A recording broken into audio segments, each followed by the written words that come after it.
ലേറ്റാണ് Bajaj electric വെഹിക്കിളിലേക്ക് വരാനായിട്ട്, ഒരു പ്രോപ്പറായിട്ട് വരാനായിട്ട്. പണ്ടത്തൊക്കെ ഒരു പേര് നോക്കുമ്പോൾ അല്ലേ, സുസ്കിയുടെ പേര് ഷാവുലിൻ, ഷോഗൻ, അതൊക്കെ ഒരു പെട്ട പേരുകളല്ല. മെറ്റാലിക് ബോഡിയാണ് ചേതക്കിൽ വരുന്നത്. കുറേ പേര് അതൊരു അഡ്വാൻറ്റേജ് ആയിട്ട് പറയുമ്പോൾ, ഞാനൊരു ഇലക്ട്രിക് സ്കൂട്ടറിന്റെ കാര്യത്തിൽ പറയുമ്പോൾ ചേതക് എന്ന് പറയുന്ന ഈ ഒരു ബ്രാൻഡിന്റെ ഭാഗത്ത് നിന്നും ഒരു ഇലക്ട്രിക് മോട്ടോർ സൈക്കിൾ വരുന്നു. ഇനി ഏറ്റവും പുതിയ ബജാജില് വരുത്തിയിട്ടുള്ള മാറ്റങ്ങൾ നോക്കാം. ബജാജിന്റെ ചേതക് എന്ന് പറയുന്ന ഇലക്ട്രിക് സ്കൂട്ടർ KTMന്റെ ഷോറൂമിൽ നല്ല റെസ്റ്റ് എടുക്കുകയായിരുന്നു. ഹായ്, ഇന്ന് നമ്മൾ സംസാരിക്കാൻ പോകുന്ന പുതിയ ചേതക് ഇലക്ട്രിക് സ്കൂട്ടറിനെ കുറിച്ചിട്ടാണ്. ബജാജിന്റെ അതന്നെ, കറക്റ്റ്. അതിനു മുൻപ് നമുക്ക് ഇതിന് കുറച്ച് ബാക്ക്ഗ്രൗണ്ട് കാര്യങ്ങളൊക്കെ ഉണ്ട്. എങ്ങനെയാണ് ചേതക് എന്ന് പറയുന്ന ഒരു ബ്രാൻഡ് ഇപ്പൊ കുറച്ച് ഇങ്ങനെ പബ്ലിക്കലി വൈഡായ രീതിയിൽ നിൽക്കുന്നത് എന്നുള്ള കാര്യങ്ങളാണ് നമ്മൾ പറയാൻ പോകുന്നത്. അതിലൊരു ഇൻട്രസ്റ്റ് ഉള്ള കാര്യം എന്ന് പറയുന്നത്, ഇപ്പോൾ ഈ പറയുന്ന ചേതക് എന്ന് പറയുന്ന ഇലക്ട്രിക് സ്കൂട്ടർ അല്ലെങ്കിൽ ഈ ഒരു EV ബ്രാൻഡിന്റെ MD എന്ന് പറയുന്നത് ദ ഫാദർ ഓഫ് പൾസർ എന്ന് പറയുന്ന ഒരാളാണ്. അത് എബ്രഹാം ജോസഫ് എന്ന് പറയും. അദ്ദേഹമാണ് ലീഡ് ഡെവലപ്മെന്റ് ആയിട്ടുള്ള ഒരാളായിരുന്നു ഈ പറയുന്ന പൾസർ എന്ന് പറയുന്ന ആ ഒരു മോട്ടോർ സൈക്കിൾ ഏറ്റവും ആദ്യമായിട്ട് കൊണ്ടുവന്നത്. പൾസർ മാത്രമല്ല, അവഞ്ചർ, ഡിസ്കവർ, ഡോമിനാർ, അങ്ങനെ പ്ലാറ്റിന, സിറ്റി ബോക്സർ, വി, അങ്ങനെ കുറേ ബജാജിന്റെ മെയിൻ ലീഡിങ് പ്രൊജക്ടിന്റെ ഒക്കെ ഒരു ലീഡ് ഡെവലപ്മെന്റ് ആയിരുന്ന ഒരാളാണ് എബ്രഹാം ജോസഫ്. അദ്ദേഹം തന്നെയാണ് ഇപ്പോൾ ഈ പറയുന്ന ഇലക്ട്രിക് വെഹിക്കിളിന്റെ MD ആയിട്ട് നിൽക്കുന്നത്. അതൊരു ഇൻട്രസ്റ്റിംഗ് ആയിട്ടുള്ളൊരു കാര്യമാണ്. അപ്പം നിങ്ങളത് അറിഞ്ഞോട്ടെന്ന് വെച്ചിട്ട് ഞാൻ അതിങ്ങനെ പറഞ്ഞു എന്ന് മാത്രം.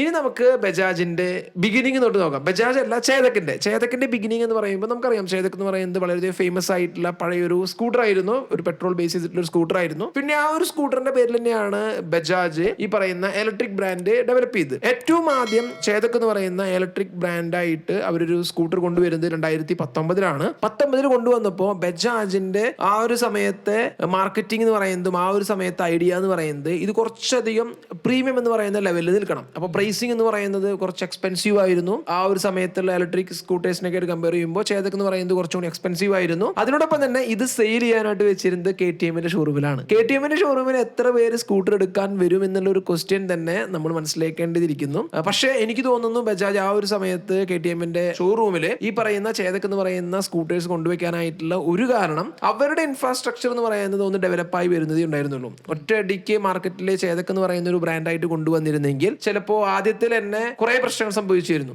പക്ഷേ ഇത് KTM എന്ന് പറയുന്ന പ്രീമിയം ഷോറൂമിൽ മാത്രം വെച്ചതുകൊണ്ട് അത്രയും ഒരു വൈഡ് ആയിട്ടുള്ള ഒരു പബ്ലിസിറ്റി ചേതക് എന്ന് പറയുന്ന ഇലക്ട്രിക് സ്കൂട്ടറിന് കിട്ടിയിരുന്നില്ല. പിന്നെ ചേതക് എന്ന് പറയുന്ന ഈ ഒരു ഇലക്ട്രിക് സ്കൂട്ടർ KTMന്റെ ഷോറൂമിൽ സെയിലിന് വെച്ചപ്പോൾ എനിക്ക് ഓർമ്മ വന്നത്, പണ്ട് കവാസാക്കിയുടെ മോട്ടോർ സൈക്കിൾസ് KTMന്റെ ഷോറൂമിലെ സെയിലിന് വെച്ചതാണ്. ഇനി ആ ഒരു സമയത്ത് നോക്കുകയാണെന്നുണ്ടെങ്കിൽ ഏതർ എന്ന് പറയുന്ന ബ്രാൻഡ് അത്യാവശ്യത്തിന് സെയിലും കാര്യങ്ങളൊക്കെ പിടിച്ചു വന്നു. ഏതർ എന്ന് പറയുന്നത് വലിയൊരു ബാക്ക്ഗ്രൗണ്ടിലുള്ള ഒരു കമ്പനി ആയിരുന്നില്ല. ആ ഒരു സമയത്ത് ഏതർ നല്ല സെയിൽ പിടിച്ചു വരുന്നു. അവിടെ ഒരു വലിയൊരു പോരായ്മ എന്ന് പറഞ്ഞ ഒരു കാര്യമാണ്, കുറച്ചും കൂടി ഏജ്ഡ് ആയിട്ടുള്ള ആളുകൾക്ക് പറ്റുന്ന ടൈപ്പ് ഓഫ് ഒരു സ്കൂട്ടർ. ഏതർ എന്ന് പറയുന്നത് കുറച്ചും കൂടി സ്പോർട്ടി ആയിട്ടുള്ള ഒരു ലുക്കിംഗ് ഒരു സ്കൂട്ടർ ആയിരുന്നു. അത് കണ്ടിട്ടാണ് ഇപ്പോൾ റിസ്ത എന്ന് പറഞ്ഞിട്ടുള്ള ഏറ്റവും പുതിയ മോഡൽ ലോഞ്ച് ചെയ്തിരിക്കുന്നത്. ആ ഒരു സമയത്ത് ഏതറിന് 450X എന്ന് പറയുന്ന ആ ഒരു സ്കൂട്ടർ മാത്രമേ ഉണ്ടായിരുന്നുള്ളൂ. ആ ഒരു ഏജ്ഡ് ആയിട്ടുള്ള ആളുകൾക്ക് അല്ലെങ്കിൽ 35 വയസ്സിന് മുകളിലുള്ള ആളുകൾക്കായിട്ടുള്ള ഒരു സ്കൂട്ടർ പിന്നെ കൊണ്ടുവന്നത് TVSന്റെ iQube ആണ്. TVSന്റെ iQube പിന്നീട് ആ ഒരു സമയത്ത് വൺ സെയിൽ ആയിരുന്നു. അങ്ങനെ ആ ഒരു സെയിലും കൂടിയും കണ്ടപ്പോൾ ബജാജിന് മനസ്സിലായി ഇപ്പോഴാണ് കറക്റ്റ് ആയിട്ടുള്ള ടൈം. അങ്ങനെ ബജാജ് പതുക്കെ ഓരോരോ അപ്ഡേഷൻ ആയിട്ട്, എനിക്ക് തോന്നുന്നു ലേറ്റാണ് ബജാജ് ഇലക്ട്രിക് വെഹിക്കിളിലേക്ക് വരാനായിട്ട്, ഒരു പ്രോപ്പറായിട്ട് വരാനായിട്ട് വന്നിട്ടില്ല എന്ന് ഞാൻ പറയുന്നില്ല. ഏകദേശം ഒരു 11 മാസം മുൻപാണ് ഇലക്ട്രിക് ആയിട്ടുള്ള അല്ലെങ്കിൽ ഈ ഒരു ചേതക് എന്ന് പറയുന്ന സ്കൂട്ടർ കുറച്ചുകൂടി അഫോർഡബിൾ ആയിട്ട് കുറച്ചും കൂടി റിലയബിൾ ആയിട്ടുള്ള ഒരു പ്രൊഡക്റ്റ് ആയിട്ട് കൊണ്ടുവരുന്നത്. അതുവരെ ഈ പറയുന്നത് 2019 തൊട്ടിട്ട് 2022 23 ഒക്കെ വരെ ബജാജിന്റെ ചേതക് എന്ന് പറയുന്ന ഇലക്ട്രിക് സ്കൂട്ടർ KTMന്റെ ഷോറൂമിൽ നല്ല റെസ്റ്റ് എടുക്കുകയായിരുന്നു. പിന്നീടാണ് പതുക്കെ സെയിലും കാര്യങ്ങളൊക്കെ ഇമ്പ്രൂവ് ആയിട്ട് വന്നത്. അപ്പൊ അങ്ങനെ ബജാജ് ചേതക് എന്ന് പറയുന്നത് ഇപ്പൊ നോക്കുകയാണെന്നുണ്ടെങ്കിൽ അത്യാവശ്യം സെയിലുള്ള നമ്പർ 1 സെല്ലിംഗ് മോഡലൊക്കെ ആയിട്ട് ബജാജ് ചേതന് എത്താനായിട്ട് സാധിച്ചിട്ടുണ്ട്. അതിനോടൊപ്പം ഉണ്ടായിരുന്ന ഒരു സ്കൂട്ടറാണ് ഓല എന്ന് പറഞ്ഞിട്ടുള്ളത്. ഓല നമുക്കറിയാം വലിയൊരു ഹൈപ്പിൽ വന്നു, ആ ഒരു ഹൈപ്പില്ലാതെ പോയി. ഇനി നന്നാവുമോ നന്നാവില്ലേ എന്നുള്ളത് ദൈവത്തിന് അറിയാം, കണ്ടറിയണം. കേട്ടറിവ് അദ്ദേഹം മറ്റേ ഭവിഷ് അഗ്രവാൾ തള്ളൊന്നും ഞാൻ വിശ്വസിക്കില്ല. എന്തായാലും 4000 സർവീസ് സെന്റേഴ്സോ അങ്ങനെയുള്ള കാര്യങ്ങളൊക്കെ അദ്ദേഹം ക്രിസ്മസിന് മുന്നേ സ്റ്റാർട്ട് ചെയ്യുന്നൊക്കെയുള്ള വലിയ വെല്ലുവിളിയൊക്കെ പറഞ്ഞിട്ടുണ്ട്. ആ സർവീസ് കാര്യങ്ങളൊക്കെ നമുക്ക് ഇനി അടുത്ത വർഷം ഞാൻ പറയുള്ളൂ ഓലയെ കുറിച്ചിട്ട്. നമുക്ക് നോക്കാം, വഴിയെ നമുക്ക് പതുക്കെ നന്നാവട്ടെ, നാശാവണമെന്ന് പറയുന്നില്ല, നന്നാവട്ടെ. അദ്ദേഹം പറഞ്ഞ പോലെ തന്നെ എല്ലാം നന്നായിട്ട് വരട്ടെ. ഇനി ഇലക്ട്രിക് വെഹിക്കിൾസിന്റെ പേരിന്റെ കാര്യത്തിലല്ല, ഇലക്ട്രിക് വെഹിക്കിൾസിന്റെ പേരെന്ന് പറയുമ്പോൾ സത്യം പറഞ്ഞു കഴിഞ്ഞിട്ടുണ്ടെങ്കിൽ എനിക്ക് വളരെ വെറുപ്പായി തുടങ്ങി. എല്ലാം ഒരേ നമ്പേഴ്സാണ്. ഇപ്പോ മഹേന്ദ്രയുടെ പുതിയ SUVs വന്നിട്ടുണ്ട്. B60 ഓൾറെഡി 60 എന്ന് പറഞ്ഞിട്ടുള്ള പേര് യൂസ് ചെയ്തുകൊണ്ട് ഇൻഡിഗോനായിട്ട് കുറച്ച് പ്രശ്നങ്ങൾ വന്നിട്ട് B6 എന്ന് മാത്രമാക്കി. പിന്നെ EV6, EV9, BV9 അങ്ങനെ ഇപ്പോൾ ഇതിന്റെ പേരെന്നെ നോക്കുകയാണെന്നുണ്ടെങ്കിൽ 3201, 3501 പണ്ടത്തൊക്കെ ഒരു പേര് നോക്കുമ്പോൾ അല്ലേ, ഇപ്പൊ നമ്മള് പഴയ കാലഘട്ടം എടുക്കുക. ഇപ്പൊ RX100, R15 ഒക്കെ ഉണ്ടെങ്കിലും അതിനൊക്കെ നമുക്ക് ആ ഒരു ഡിസ്പ്ലേസ്മെന്റ് വെച്ചിട്ടുള്ള കുറെ കണക്ഷനെങ്കിലും നമുക്ക് അറ്റ്ലീസ്റ്റ് ഒരു സാധാരണക്കാരന് മനസ്സിലാവും. അതുകൊണ്ട് തന്നെ ആ ഒരു പേരിനൊരു ഭംഗിയുണ്ട്. ജെൻസിക്ക് അനുസരിച്ച് പേരിടുന്നതായിരിക്കും. എനിക്കറിയില്ല എന്ത് പേരാ അത്. സലികുമാർ പറയാനല്ലോ ഇപ്പൊ ഒരു ഇന്റർവ്യൂലെ ഹോട്ടൽസിന്റെ ഒക്കെ പേരിനെ പറ്റി. അതന്നെ അതേപോലെ തന്നെ ശരിയാണ് സലീംകുമാർ പറയാം പഴയ ഹോട്ടലുകള്, ചായക്കടകളുടെ പേരൊക്കെ. അതുപോലെ നന്ദേട്ടന്റെ കട. അതന്നെ ഇപ്പൊ ഞാൻ എക്സാമ്പിൾ പറയുകയാണെന്നുണ്ടെങ്കിൽ പണ്ട് ഇപ്പോ സുസ്കിയുടെ പേര് ഷാവുലിൻ, ഷോഗൻ, അതൊക്കെ ഒരു പെട്ട പേരുകളല്ല. അങ്ങനെ പല ബ്രാൻഡിന്റെയും പല നല്ല പേരുകളുണ്ട്. ഇപ്പൊ ചേതക് എന്ന് പറയുന്ന പേരൊക്കെ അങ്ങനെയുള്ള ഒരു നല്ലൊരു പേരാ. പക്ഷെ പുതിയൊരു ഇലക്ട്രിക് വെഹിക്കിൾസിന്റെ പേര് വരുമ്പോ ഭയങ്കരമായിട്ട് ഇലക്ട്രോണിക് പേരായി വരികയാണ്. അതിൽ നമ്മൾ ചേഞ്ച് വരുത്തിയായിട്ട് എനിക്ക് തോന്നിയത് നമ്മുടെ ഏതറാണ്. ഏതർ അവരുടെ 450X എന്ന് പറയുന്നത് അവരുടെ ഏറ്റവും ആദ്യത്തെ ഇലക്ട്രിക് സ്കൂട്ടർ അങ്ങനെ ഒരു പേര് കൊടുത്തെങ്കിലും സ്കൂട്ടർ ആയതുകൊണ്ടാണ് ഇത്തരത്തിൽ പേരുകൾ. എനിക്കറിയില്ല, ചിലപ്പോൾ ഒരു കോഡ് നെയിം പോലെയൊക്കെ ആയിരിക്കാം. പക്ഷേ അവരുടെ റിസ്ത എന്ന് പറഞ്ഞ പേര് ഒരു ഫാമിലി ഓറിയന്റഡ് ആയിട്ടുള്ള ഒരു പേര് പോലെ എനിക്ക് തോന്നി. എനിക്കതിന്റെ മീനിങ് അറിയില്ല.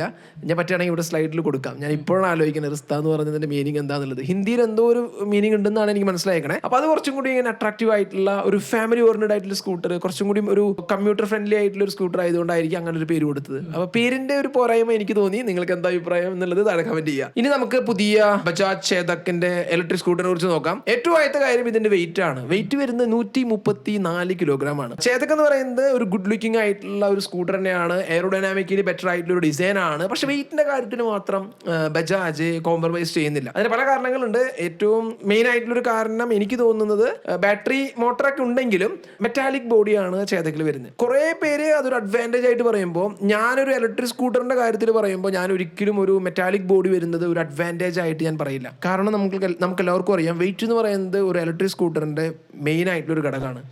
അത് റേഞ്ചിനെ തീരുമാനിക്കുന്നത് വെയിറ്റിനെ ഡിപ്പെൻഡ് ചെയ്തിട്ടാണ്.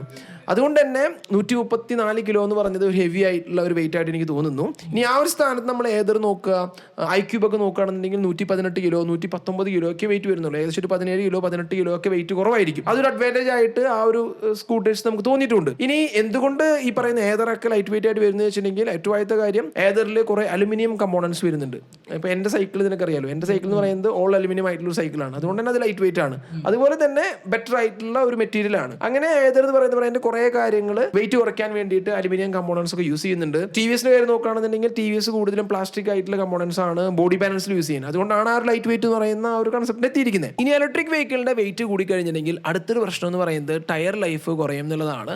ഈ വെയിറ്റ് മാത്രമല്ല, നമുക്കറിയാലോ ഇലക്ട്രിക് വെഹിക്കിൾ എന്ന് പറയുന്നത് വളരെയധികം ടോർക്കി ആയിട്ടുള്ള മെഷീൻസ് ആണ്. അതുപോലെ തന്നെ ചേതക്കിന് ടയർ സംബന്ധമായിട്ടുള്ള കുറെ പ്രശ്നങ്ങൾ വരുന്നു എന്നുള്ള ഒരു ന്യൂസ് ഞാൻ കേട്ടിരുന്നു. ചിലപ്പോൾ അതുകൊണ്ടുകൂടി ആയിരിക്കാം ഫ്ലോർ ബോർഡിലേക്ക് ബാറ്ററി പാക്ക് മാറ്റിയത്. ഇന്ത്യയിൽ മെറ്റാലിക് ബോഡി വേണമോ എന്ന് നിർബന്ധമുണ്ടോ എന്ന് ചോദിച്ചു കഴിഞ്ഞിട്ടുണ്ടെങ്കിൽ ഹോണ്ടക്കാരൊക്കെയാണ് മെറ്റാലിക് ആയിട്ടുള്ള ബോഡി കൊണ്ടുവന്ന് കുറെ തരംഗം സൃഷ്ടിക്കാനായിട്ട് ശ്രമിച്ചത്. പക്ഷെ അത്രയും ഒരു ആവശ്യകരമായിട്ടുള്ള അല്ലെങ്കിൽ ആവശ്യമുള്ള ഒരു കാര്യമായിട്ട് എനിക്ക് തോന്നിയിട്ടില്ല. എല്ലാവരും ഇപ്പോൾ സൈഡ് കേജും കാര്യങ്ങളും സേഫ്റ്റിക്ക് വേണ്ടിയിട്ടുള്ള കാര്യങ്ങളൊക്കെ കൊടുക്കാറുണ്ട്. ഇനി അതല്ലാന്നുണ്ടെങ്കിൽ തന്നെ നമുക്കൊരു ബോഡി പാനൽ ചേഞ്ച് ചെയ്യാന്ന് പറയുന്നത് അത്രയും ഒരു ഹെവി ആയിട്ടുള്ള ഒരു കാര്യമായിട്ട് എനിക്ക് തോന്നുന്നില്ല. പക്ഷേ ഒരു കാര്യത്തിൽ നോക്കുമ്പോൾ സേഫ്റ്റി അല്ലെങ്കിൽ നമ്മൾ പെട്ടെന്ന് ഒരു ഡെന്റ് ഡക്ട് ക്രാക്ക് ഒക്കെ വരാതിരിക്കാനായിട്ട് ഒരു മെറ്റാലിക് ബോഡി നമ്മളെ സഹായിക്കുമെങ്കിലും അതിൽ കൂടുതൽ നമുക്ക് ആവശ്യമുള്ളത് റേഞ്ചാണ്. ആ ഒരു റേഞ്ചിന്റെ സ്ഥാനത്ത് ഈ ഒരു വെയിറ്റ് വരുമ്പോൾ ചെറിയൊരു എന്താ പറയുക ബുദ്ധിമുട്ടായിട്ട് എനിക്ക് തോന്നുന്നു. ഇനി 2 മോഡലാണ് ഇപ്പോൾ ബജാജ് ചേതക്കിന്റെ ലേറ്റസ്റ്റ് ആയിട്ടുള്ള EV സ്കൂട്ടേഴ്സ് ലോഞ്ച് ചെയ്തിരിക്കുന്നത്. ചേതക് 3501 പിന്നെ ചേതക് 3502. 3501 എന്ന് പറയുന്നതാണ് ഇതിന്റെ ടോപ്പ് സ്പെക് ആയിട്ടുള്ള മോഡൽ. അതിന്റെ പ്രൈസ് വരുന്നത് 1.27 lakh rupees ആണ് എക്സ്ഷോറൂം പ്രൈസ്. ഇനി അടുത്തൊരു കാര്യം അതിനോടൊപ്പം തന്നെ ബജാജ് പറഞ്ഞത് എന്താണെന്ന് വെച്ചിട്ടുണ്ടെങ്കിൽ 2 കാര്യമാണ് പറഞ്ഞിരിക്കുന്നത്. ഏറ്റവും ആദ്യത്തെ കാര്യം ഈ പറയുന്ന പുതിയ പ്ലാറ്റ്ഫോമിലുള്ള ചേതക്കിന്റെ ബേസ് വേരിയന്റ് ആയിട്ടുള്ള ഒരു മോഡല് നെക്സ്റ്റ് ജനുവരി ഒരു മാസം കൂടി കഴിഞ്ഞ് കഴിഞ്ഞാൽ ലോഞ്ച് ചെയ്യും. അതെനിക്ക് തോന്നുന്നത് നമ്മൾ മുന്നേ സ്പൈ ഷോട്ട് ചെയ്തിട്ടുള്ള ഹബ് മോട്ടർ ആയിട്ടുള്ള ബജാജ് ചേതക് ആയിരിക്കും. അതിനോടൊപ്പം തന്നെ അടുത്തൊരു കാര്യം കൂടി പറഞ്ഞത് 2025 അത് എപ്പോഴാണെന്ന് പറഞ്ഞിട്ടില്ല, ബജാജിന്റെ ഭാഗത്ത് നിന്ന് അല്ലെങ്കിൽ ചേതക് എന്ന് പറയുന്ന ഈ ഒരു ബ്രാൻഡിന്റെ ഭാഗത്ത് നിന്നും ഒരു ഇലക്ട്രിക് മോട്ടോർ സൈക്കിൾ വരുന്നു. ഇതുവരെ സ്കൂട്ടേഴ്സ് കൊണ്ടുവരുന്നത്. അതല്ലാതെ ഒരു മോട്ടോർ സൈക്കിൾ കൂടി ബജാജ് കൊണ്ടുവരാനായിട്ട് പോകുന്നുണ്ട്. അപ്പൊ അതും ഒരു ഹൈലൈറ്റ് ആയിട്ടുള്ള ഒരു കാര്യം തന്നെയാണ്. ഇനി ഏറ്റവും പുതിയ ബജാജിൽ വരുത്തിയിട്ടുള്ള മാറ്റങ്ങൾ നോക്കാം. ഞാൻ ഓൾറെഡി പറഞ്ഞു കുറേ മാറ്റങ്ങൾ ആ ഒരു 11 മാസം മുൻപ് ലോഞ്ച് ചെയ്തിട്ടുള്ള ഇലക്ട്രിക് സ്കൂട്ടറിനായിട്ട് കമ്പയർ ചെയ്യുമ്പോൾ കുറേ കാര്യങ്ങൾ മാറ്റിയിട്ടാണ് പുതിയ മോഡൽ വന്നിരിക്കുന്നത്. അതിൽ ഏറ്റവും ആദ്യത്തെ കാര്യം വലിയൊരു ബാറ്ററി ആണ് കൊടുത്തിരിക്കുന്നത്. പിന്നെ ബാറ്ററി എന്ന് പറയുന്നത് ഫ്ലോർ ബോർഡിലേക്ക് മാറ്റി. പിന്നെ IDC റേഞ്ചിൽ ഡിഫറൻസ് ഉണ്ട്. പിന്നെ ഓൺ ബോർഡ് ആയിട്ടുള്ള ചാർജറാണ് വരുന്നത്. അത് ടോപ്പ് മോഡൽ ആയിട്ടുള്ള വെർഷനിൽ മാത്രമേ വരുന്നത്. ഓൺ ബോർഡ് എന്ന് പറയുന്നത് നമ്മൾ ഫുൾ ആയിട്ടുള്ള ആ ചാർജറിന്റെ പെട്ടി ബോക്സ് ഒന്നും കൊണ്ടുകൊടുക്കണ്ട. ചെറിയൊരു വയറും കാര്യങ്ങളുണ്ടെങ്കിൽ നമുക്ക് എവിടെ പോയിട്ടും ചാർജ് ചെയ്യാം. വണ്ടിയുടെ ഉള്ളിൽ തന്നെ ചാർജർ വരുന്ന സെറ്റപ്പ് അടിപൊളി കാര്യം. പിന്നെ ടച്ച് സ്ക്രീൻ ആയിട്ടുള്ള വെർഷനായി. പിന്നെ പുതിയ ഫ്രെയിം ആണ് വന്നിരിക്കുന്നത്. പുതിയ സീറ്റ്, പിന്നെ വീൽ ബേസ് ഇൻക്രീസ് ചെയ്തിട്ടുണ്ട്. അണ്ടർ സീറ്റ് സ്റ്റോറേജ് ഇൻക്രീസ് ആയിട്ടുണ്ട്. ചാർജിങ് ടൈം എന്ന് പറയുന്നത് 0 to 80% ആവാനായിട്ട് 3 hours വേണ്ടി വരുള്ളൂ. അപ്പൊ അങ്ങനെയുള്ള കുറെ കാര്യങ്ങൾ അപ്ഡേറ്റ് ചെയ്തിട്ടാണ് പുതിയ ചേതക്ക് വന്നിരിക്കുന്നത്. അപ്പൊ ഇനി ഒരു അപ്ഡേഷൻ നോക്കിയപ്പോൾ എന്നെ സ്ട്രൈക്ക് ചെയ്തിട്ടുള്ള 2 കാര്യങ്ങളുണ്ട്. ഏറ്റവും ആദ്യത്തെ കാര്യം എന്ന് പറയുന്നത്